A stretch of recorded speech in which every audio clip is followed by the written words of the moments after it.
How's it, everybody? Welcome back to the Rocky Fern. We're in the shop today and we're doing something pretty dang cool. This is called Kamani wood. I sent a piece to Phil Anderson. He did an amazing job turning it. This is also from that same really old cut, and it's for my my father-in-law, if you want to call him that.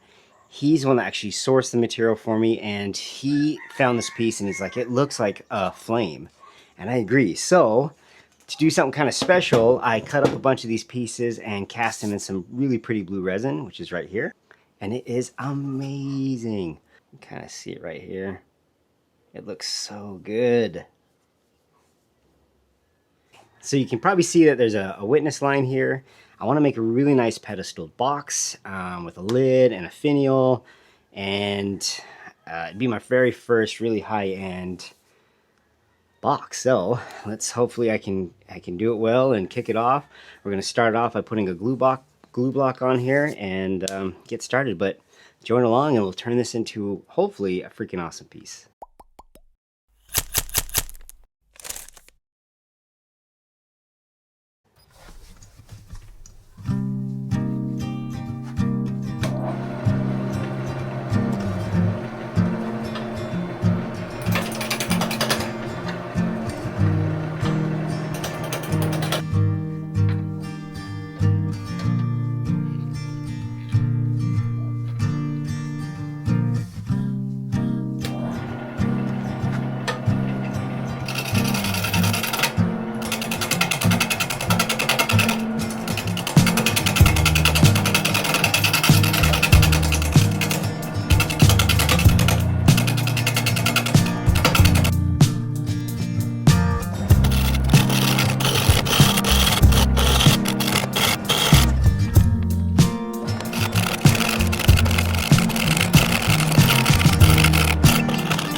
You could tell I'm in big trouble once I start to push this in.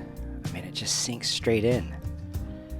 I saw that, I didn't know what to think, and it starts me trying to figure out what's going on.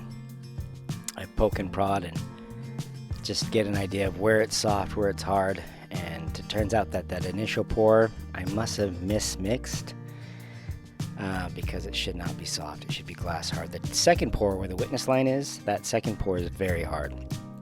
Typical of ultra clear epoxy, but you know, I did something wrong, clearly.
Alright, so I gotta do a couple things in order to finish turning this, but this soft resin is really gonna be an issue, and I have no idea why this initial pour is so much softer. It's like foam. It feels very rubbery. It's not glass hard like this top. So that's gonna force me to make a pedestal, redesign it a little bit. Still think it's gonna be really pretty, but I have to bring up the tailstock, turn this away just a little bit. If I can, I might have to put a little push block in here, and then turn it down a little bit so it'll fit my other smaller jaws, and then get a live center on the tailstock, and then I can push everything up while making sure this is clamped in well, finish the outside, get this ready for a pedestal wooden base. I think that's what I'm gonna do, so let's try that.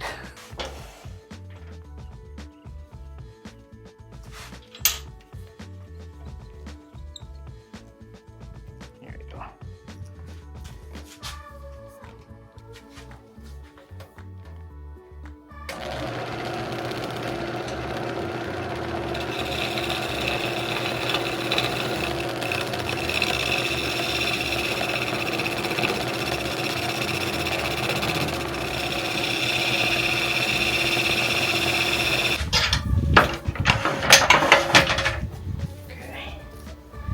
Should fit my smaller jaws, I'm hoping.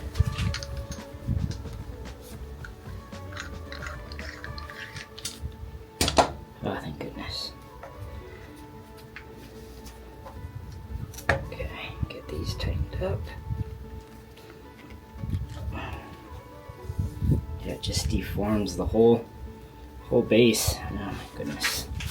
I have no idea what happened. Snap this off.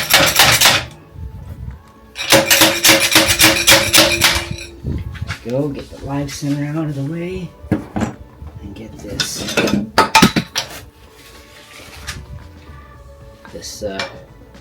live center that has a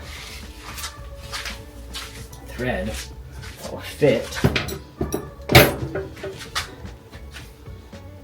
this base here.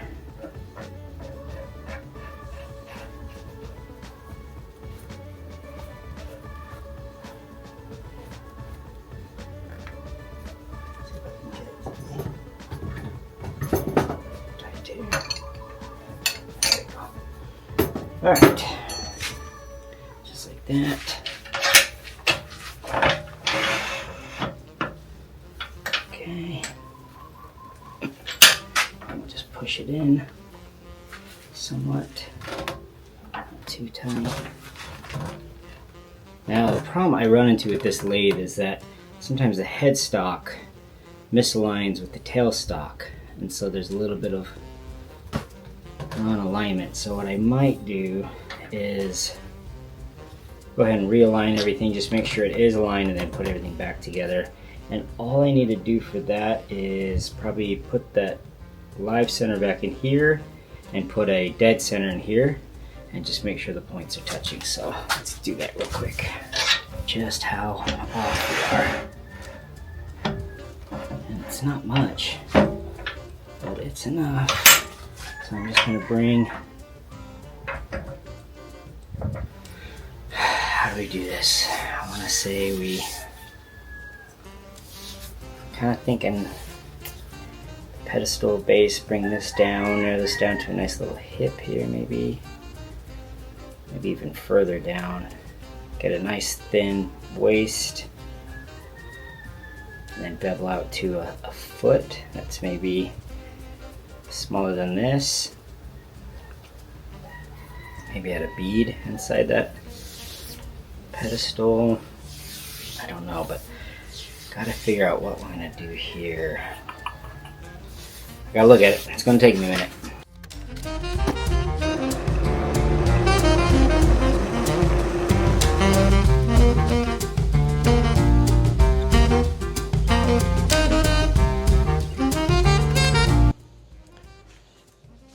Okay, so I'm running into a couple issues.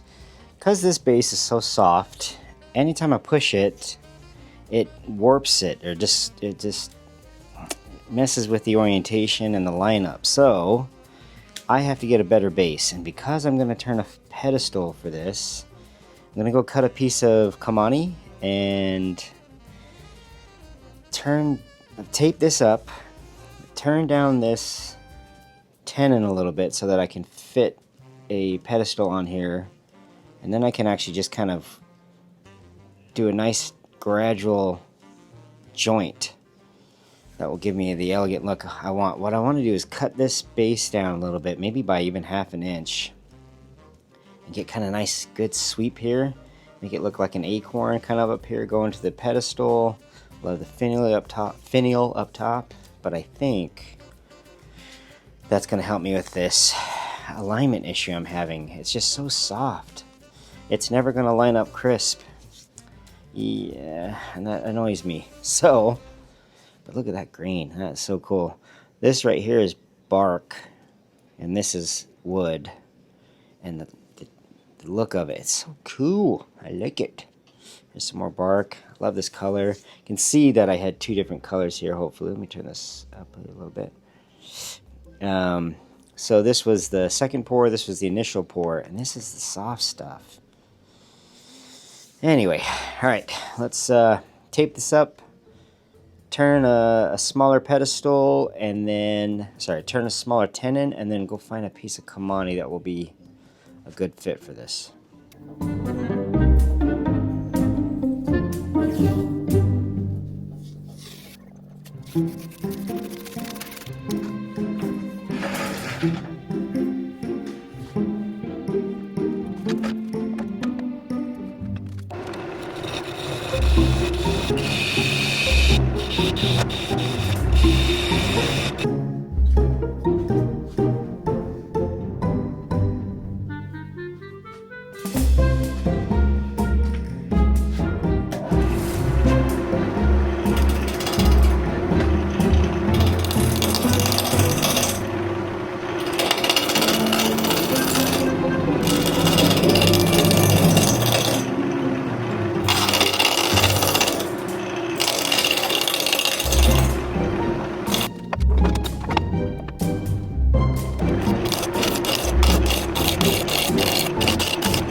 Okay, so we have our nice piece of Kamani I'm going to make for the base, and actually you can kind of check that out. That is such a pretty wood. And what's kind of cool is when I turn this with the blue and the red Kamani, it makes a purple ghost image, so that's kind of cool. Anyway, I'm going to leave this pretty rough so that when I pour the resin inside, it's going to fill these gaps and hopefully make a really secure fit. I'm going to use black, and I have to figure out a way that I can flip this over and put the base on this way and let gravity kind of pull to the bottom of this. So let me figure that out real quick. Then what we can do is I have my 2-part resin right here. We're going to be mixing in We're going to be mixing in eye candy, the Yoru Black. I don't know if You can see that. But this is a really pretty black, and I think black is going to be a good complement color. In case it spills out, it goes with the red, it goes with the blue, it accents all of it. Ends up being a good color choice. So there's that color. Now you want to make sure you mix it well, which I always do. I always do 2 minutes or more of mixing, but I don't know what happened with the bottom, that initial pour. It's a different epoxy than what I'm using now. This one isn't as nice of a quality of an epoxy as like ultra clear epoxy or designer epoxy. Great guy, really good guy to work with. But anyway, let me continue mixing this up and I'll be right back. Okay, we're back. I've mixed it up. So my plan is just to pour it in here, put the base in, and I'm hoping just the weight will keep it locked down until this cures up. So let's go. It's going to pour over, I am positive on that, which I kind of want. Let's see how much this pours over.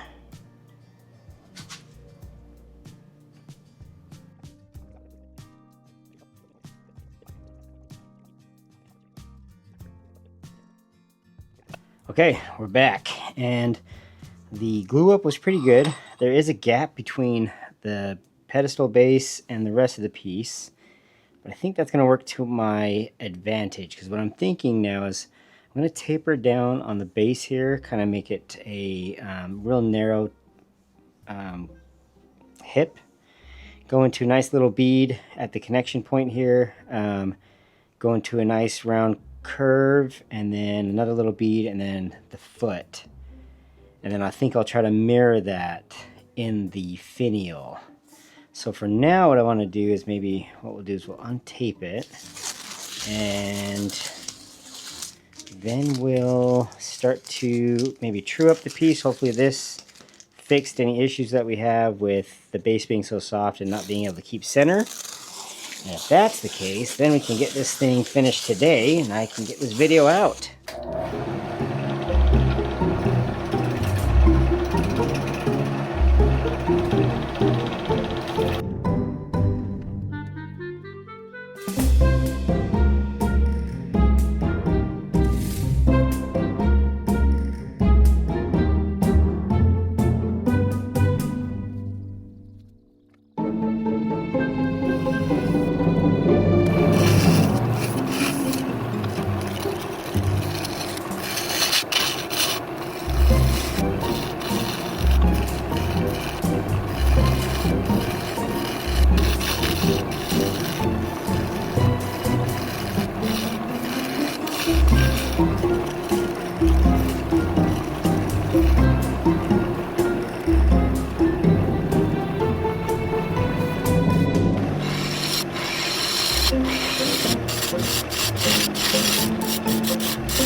did it. It's finished and it turned out amazing. So this is it. This is that pedestal box. I had to do a little bit of a redesign on because this was so soft. It feels really hard now, but when I poured this thing, it sat for probably 2 months, so it definitely had time to harden up. I think what it is, it's the shellac finish that I have on there. But let's take a look at that nice little bead we got right here, nice little cove, a little OG right here. I did have kind of a cool idea that worked out. When I made that recess and tenon, I poured it with black resin, and I got real thin. That's this black line right here is the base of that tenon, and then the black you're seeing through is that resin we poured in. So it makes a nice, cool little accent line. I'll have some close-ups here at the end of the video that you guys can check out. But oh my gosh, this thing is so cool. Top turned out really well. The finial turned out great. I love this little 45-degree offcut. It's a little stouter of a finial than what I was originally going for, and that's only because the guy that's going to, I want it to be, you know, a lifelong object that he keeps, and I don't want it to break off or anything like that. But the bead and the groove that I cut fit so seamlessly, and then you can actually put it upside down. You can put it this way and it will hold, especially if it sits there for a while. But yeah, it's pretty airtight. Inside looks pretty good. I'm really liking this piece. He did mention that the Kamani looked like a flame, and it sure enough does. Under the right lighting, it does look like some red flame. Now that I put some shellac on it, the Kamani takes on that really characteristic red color that it's kind of known for. It's just such a cool piece. So anyway, I'm very happy with it. Turned out well. Had a lot of hiccups, but that's what I like about wood turning. It's always this constant need to fix and update as you go. Even though these are two different colors, it's really hard to tell, but they just work really well together. I can't tell you, this is such a cool piece. So you know, I did mention Phil Anderson in the beginning of this video, and his last video was last week. It's taken me a couple weeks to finish this project, and unfortunately he may have decided to retire from wood turning, and just gotta say thank you, Phil.